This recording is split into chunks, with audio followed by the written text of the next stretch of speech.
नमस्कार. प्रोटीन्स फायबर्सने भरपूर असलेला हा नाश्ता ग्लुटेन फ्री असल्यामुळे वजन कमी करण्यासाठी, निरोगी राहण्यासाठी उत्तम आहे. आपण आहाराकडे लक्ष देत नाही व नंतर शरीराला आवश्यक घटक न मिळाल्यामुळे आजारी पडतो. त्यावर उपाय म्हणजे आपण औषधे खातो. पण असे परफेक्ट अन्न खाल्ले तर तुम्हाला औषधे घेण्याची वेळच येणार नाही. त्यामुळे औषधांपेक्षा आधी आहार निवडा. त्यासाठी मिक्सरच्या भांड्यात 50 ग्रॅम भिजवलेली मूगडाळ 2-3 पाण्याने स्वच्छ धुवून 1 तास भिजत घातली होती. हिरव्या मिरच्या 2, अर्धा इंच आल्याचे तुकडे, जिरे 1 छोटा चमचा, लसूण 8 ते 10 पाकळ्या. मूगडाळीत प्रोटीन्स भरपूर प्रमाणात असतात. ही पचायला हलकी असल्यामुळे खाल्ल्यावर जड वाटत नाही.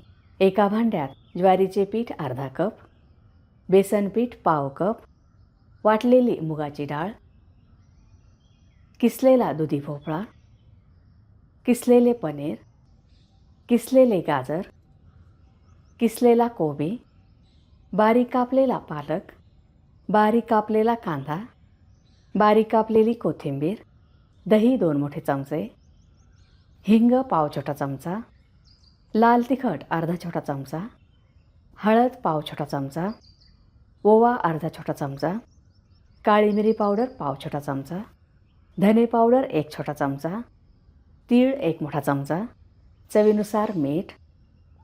सुरुवातीला पाणी न घालताच मिक्स करूया. सर्व भाज्या व कोथिंबीर स्वच्छ धुवून घेतल्या व नंतर किसून घेतल्या आहेत.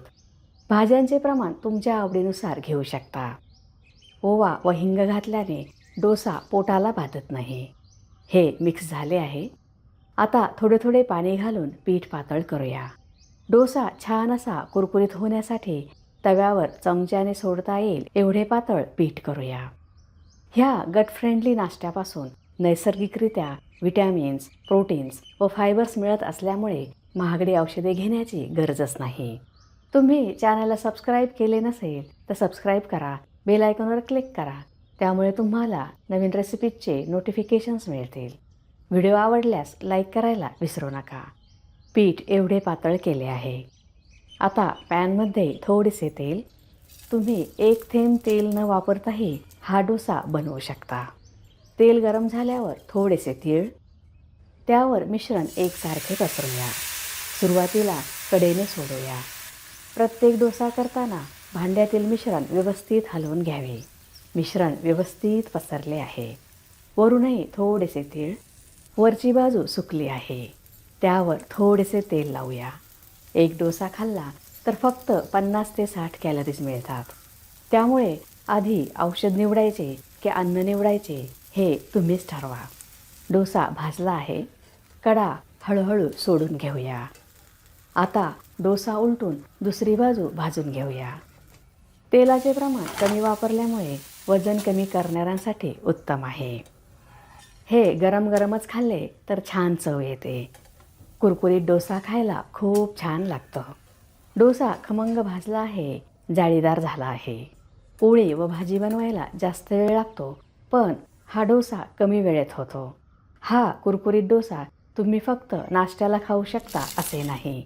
हे इतके पौष्टिक आहे की तुम्ही हे लंच व डिनरलाही खाऊ शकता. पोटभरीचे आहे व बनवायलाही सोपे आहे. हा खूपच कुरकुरीत झाला आहे. आता पौष्टिक अशी बिटाची कोशिंबीर बनवूया. त्यासाठी अर्धा कप दही, 1 हिरवी मिरची, किसलेले बीटरूट, चाट मसाला पाव छोटा चमचा, कोथिंबीर, मीठ. दह्याला प्रोबायोटिकचा नॅचरल सोर्स म्हणतात. बीट किती हेल्दी आहे हे तुम्हाला माहीतच आहे. अशी कोशिंबीर व डोसा आठवड्यातून 2-3 वेळेस बनवला तर तुमचे तब्येतीचे बरेच प्रॉब्लेम्स दूर होतील. कोशिंबीर तयार आहे. प्रोटीन्स, फायबर्स व प्रोबायोटिक्स भरपूर प्रमाणात मिळण्यासाठी असा नाश्ता नक्की बनवा. ह्याबरोबर तुमच्याकडे जी चटणी असेल ती खाऊ शकता किंवा दह्याबरोबर खाऊ शकता. मुलांना शेजवान चटणी किंवा सॉसबरोबर खायला द्या. तयार आहे नाश्त्यासाठी कुरकुरीत डोसा. तुम्हाला जर माझा व्हिडिओ आवडला असेल तर लाईक करा, शेअर करा, सबस्क्राईब करा. बघत रहा शांभवीज किचन. धन्यवाद.